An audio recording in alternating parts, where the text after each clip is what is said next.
Ok, donc on est sur les vecteurs. Donc les vecteurs, on va mettre un petit test à les vecteurs. Tu verras qu'il y a plusieurs, on peut faire en plusieurs chapitres. Donc on va dire l'introduction. Alors c'est pas l'introduction, c'est vraiment un chapitre, hein. C'est-à-dire que la vecteur, ma partie géométrique. On va appeler ça. On peut faire les vecteurs avec des coordonnées. Et on peut avoir un troisième chapitre, la collinéarité des vecteurs. En gros, les vecteurs qui sont parallèles. Collinéarité des vecteurs. Nous, on va rester sur ce morceau-là, éventuellement introduire un peu de collinéarité à l'intérieur.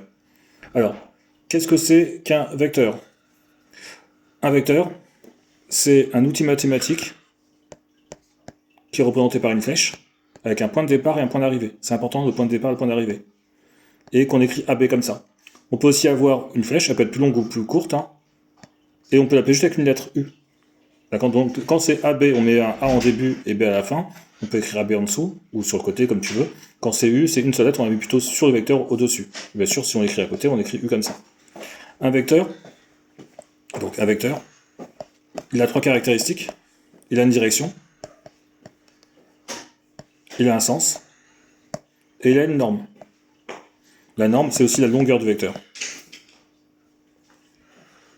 Je vais donner des exemples pour tout cela. Par exemple, ces deux vecteurs, ils ont la même direction. Ces trois vecteurs ont la même direction. Tous ces vecteurs, ils ont la même direction.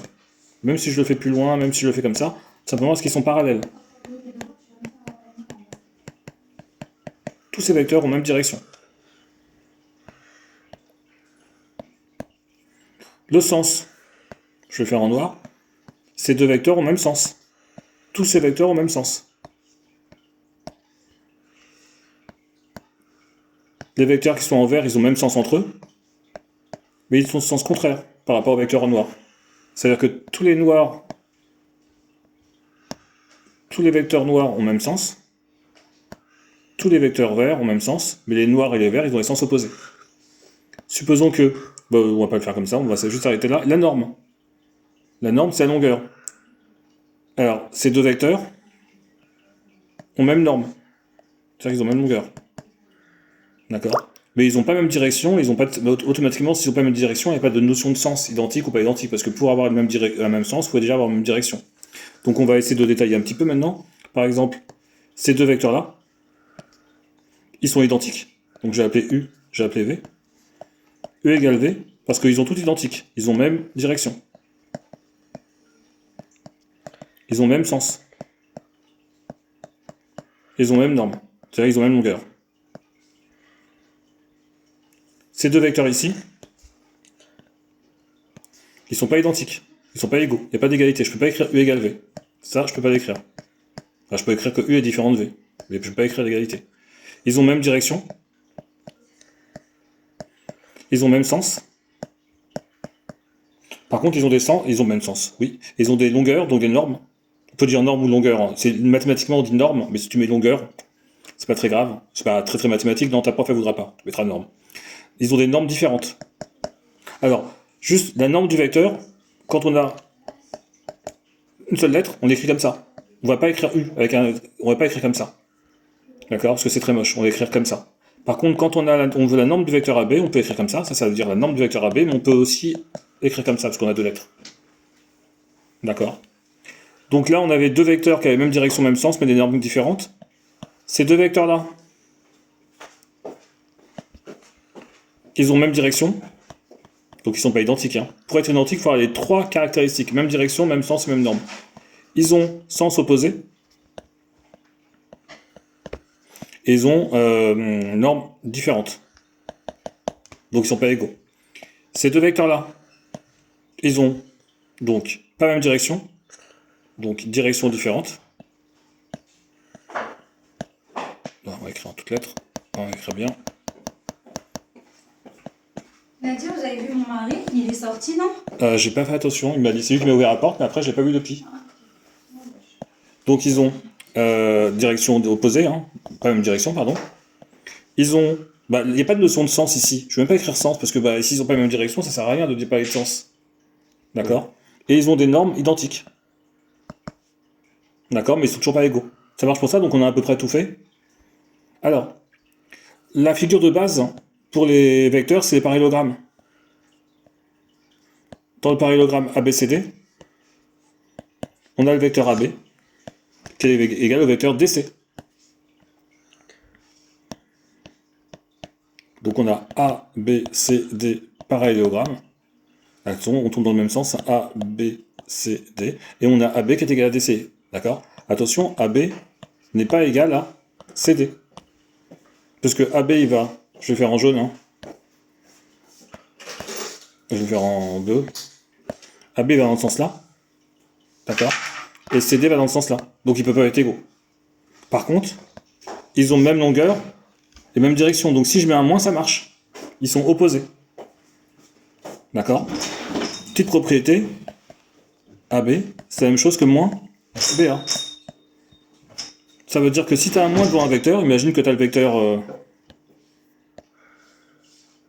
si tu as le vecteur moins, change de lettre, hein, moins EF, et si le moins ne te plaît pas, tu peux écrire que c'est FE. T'enlèves le moins et t'inverses. D'accord? Alors, juste, le vecteur, souvent, enfin les vecteurs, souvent c'est défini par une phare de translation. Moi j'aime pas trop cette définition, tu vois que dans ton cours, souvent, j'ai pas vu ton cours, hein, j'ai pas trop regardé, mais au début, on nous dit qu'est-ce que c'est qu'un vecteur? C'est une translation.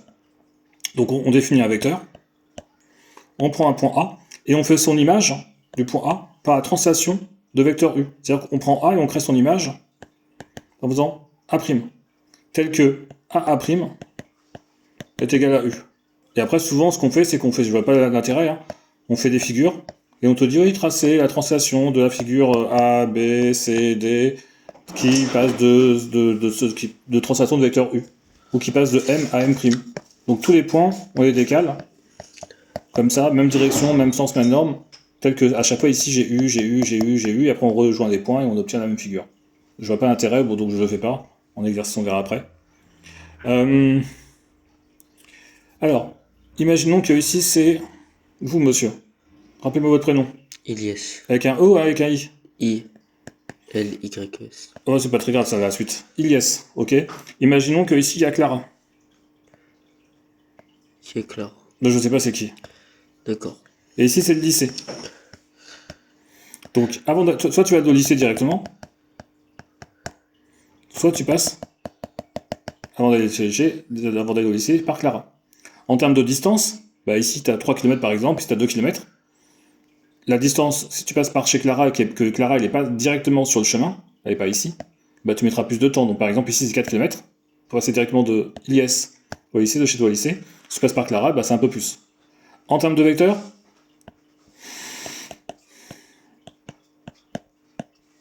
le vecteur IC plus le vecteur CL, donc Ilyes, Clara plus Clara lycée, c'est la même chose. Ici j'ai le C au milieu que de faire le vecteur IL. En termes de déplacement, j'ai fait ça. Donc ça prend pas en compte la longueur, ça prend en compte que le point de départ et le point d'arrivée. Ce qu'on vient de faire ici, ça s'appelle la relation de Chasles.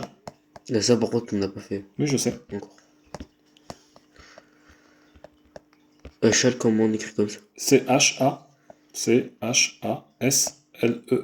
C'est un monsieur qui est très très connu. D'accord. Ils faisaient de très très bonnes pizzas à l'époque. Tu vérifieras sur Wikipédia. D'accord. Ok, donc voilà un petit peu pour l'introduction sur les vecteurs. C'est assez basique, hein. Ce que je te propose, c'est qu'on fasse des petits exercices d'application.